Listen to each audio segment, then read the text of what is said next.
Mes auditeurs non américains, c'est-à-dire ceux qui comprennent que le monde ne se résume pas à une seule et unique nation qui vogue sur une mer sans fin d'immigrés mexicains, savent sans aucun doute que l'océan se trouvant aux abords de Brisbane, en Australie, en a eu marre d'attendre que les gens viennent à la plage et a plutôt décidé de s'inviter en ville. Comme je ne suis pas trop l'actualité, ce n'est qu'au moment où j'ai émergé en clignant des yeux de ma tanière que j'ai remarqué que la fée des sacs de sable avait rendu visite à toutes les gentilles petites portes et que j'ai compris que le centre-ville avait été inondé.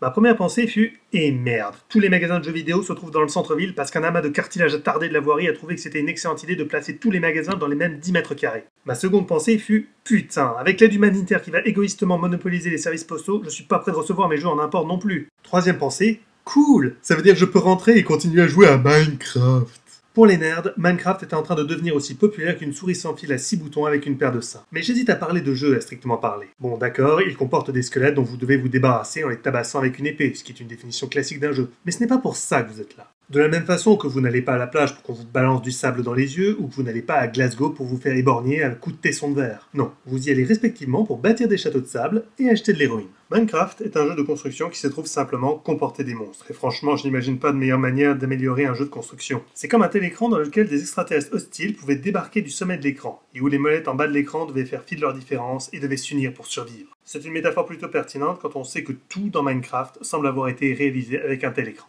Ma première expérience avec Minecraft a été, j'imagine, similaire à celle de beaucoup d'autres personnes. Après l'avoir téléchargé pour voir si le jeu méritait tout le tapage médiatique qu'on en faisait, j'ai été largué dans une représentation en Lego de la Nouvelle-Zélande. Tout ce que je pouvais y faire, c'était filer des mandales. Alors j'ai maravé une fleur. Tiens, prends ça, la fleur, et toi aussi, le morceau de terre. Ouh, maintenant je peux ramasser ce morceau de terre et le déposer à ma convenance. Alors je vais en faire un petit podium et déposer ma fleur dessus comme un mystérieux gentilhomme espagnol. Tiens, pourquoi il fait sombre d'un seul coup? C'est quoi ce bruit? Pourquoi mes intestins ne sont plus à l'intérieur de moi maintenant? C'est le genre de jeu où il n'y a aucune honte à regarder direct la soluce. Un tutoriel ne serait vraiment pas de trop. Voyez-vous ces arbres, commencerait-il par nous dire? Abattez-les avec le plat de votre main. Maintenant, fabriquez un établi. Maintenant, fabriquez une pioche. Minez des pierres pour fabriquer une meilleure pioche. Maintenant, trouvez du charbon. Si la déesse de la chance daigne vous sourire, vous en trouverez peut-être dans un de ces murs. Non, je ne sais pas comment vous étiez censé comprendre tout ça par vous-même. Et pendant que vous êtes à votre établi, fabriquez donc une pelle, parce que le soleil se couche et qu'il va vous falloir creuser un trou et aller vous y terrer en pleurant jusqu'à ce que les buissons zombies explosifs s'en aillent. C'est comme si ces créatures n'existaient que pour détruire votre œuvre. Telle est ma destinée et moi, le Troan suicidaire. Alors que ces horreurs cosmiques façon Fisher-Price tambourinaient contre mes murs, je me suis rendu compte que la chose la plus rationnelle à faire était de creuser un tunnel jusqu'au centre de la Terre. Peut-être que là-bas je parviendrai à découvrir un début de réponse. Et donc, après avoir bousillé plus de pioches que Jimi Hendrix n'a bousillé de guitare pendant une overdose de caféine, je suis parvenu à trouver une quantité décente de fer, suffisamment de charbon pour noircir la totalité des membres du Ku Klux Klan, ainsi que 3 rivières de lave, dans chacune desquelles je suis tombé et y ai perdu tout mon inventaire. Sans rire, c'est comme un mix entre Zelda et le film There Will Be Blood. Mais avant de toucher le fond du fond, j'ai enfin trouvé de l'or, que j'ai immédiatement forgé en une épée et une armure complète. Ha! Ça donnera à réfléchir à ces buissons explosifs avant qu'ils ne jouent au kamikaze avec moi.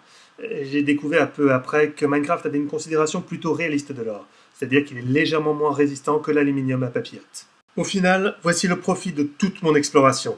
Des coffres remplis à craquer de caillasse, un gouffre inutile et des vêtements de soirée de mauvais goût. Alors que je réfléchissais à un moyen d'utiliser tous ces rochers, j'ai alors remarqué une proche montagne et je me suis dit, vous savez à quoi je pense? À une forteresse maléfique, avec des tours qui crachent des flammes et un gigantesque crâne qui pleure des larmes de lave parce qu'il est déprimé par les buissons kamikazes. J'ai donc commencé par dégager une belle cour centrale et je me suis retrouvé, 9 heures plus tard, à choisir la couleur du papier peint pour ma salle de banquet. Si je ne devais donner que 2 conseils pour apprécier pleinement Minecraft, les voici. Premièrement, ne pas utiliser le feu pour raser les forêts, à moins que vous ne vouliez vraiment que votre monde ne ressemble à la guerre du Vietnam. Et deuxièmement, faites votre propre projet. Vous devez trouver ce qui vous branche vraiment, que ce soit gambader dans la nature, ramasser des fleurs sauvages, ou construire un gigantesque pénis de 30 mètres de haut en or massif. Certains ont comparé ce jeu à un jeu de Lego, mais je pense qu'il est plus proche d'un circuit de train en modèle réduit, c'est-à-dire un hobby qui vous prend des heures et des heures à perfectionner et qui emmerde tous ceux à qui vous en parlez, et qui vous fait vous sentir vraiment heureux quand vous parvenez à trouver une personne qui en a un tout petit peu quelque chose à foutre. Et merde, quand est-ce que je suis devenu aussi chiant que mon père?